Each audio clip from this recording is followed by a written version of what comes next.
Let's take a look at this now, though, from our next guest in the Hill.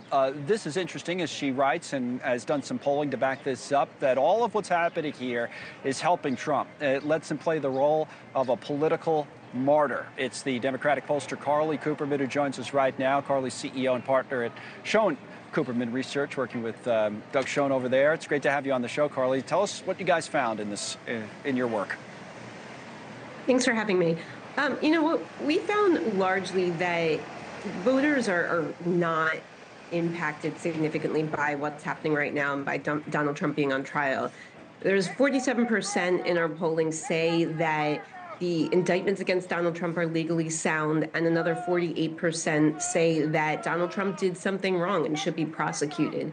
Yet, the same percent of voters, a little bit more, say that what is happening right now, this trial, amounts to election interference by the Biden administration, and that it's another form of political prosecution from the Biden administration. And so while people believe that Trump has done things wrong, they also believe that it has all been politicized, and the net is really that they're not impacted strongly one way or another in terms of how they're going to vote as a result of what's happening. And it does run the risk of backfiring in terms of helping Donald Trump if it appears that this is really just a political stunt to try to hurt Donald Trump. You know, there's PBS polling that I think is right along with what you guys said. We'll put that up in addition to what the numbers that you guys had. And it shows that the impact of a possible guilty verdict in this hush money trial would be, for 2/3 of the people, 67%, no difference.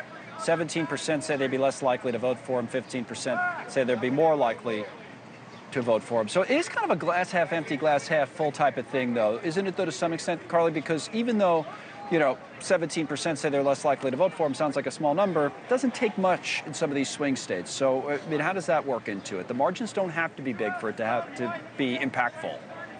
Yeah, I think that's right. And it is very much in line with what we found. Our version of that question, it was 27% who said they'd be more likely to vote for him, 32% said they'd be less likely to vote, and another 32% said that it would have no impact. And so right now, it's sort of seeming like a wash, and yet at the same time, this could push things one way or another. And I do believe that in the hypothetical, the way we're talking about it right now, will be different than in actuality when ultimately there is a verdict. And I do think there will be some group of voters that are impacted by a verdict if it's guilty. And it will also make some people dig in the other way.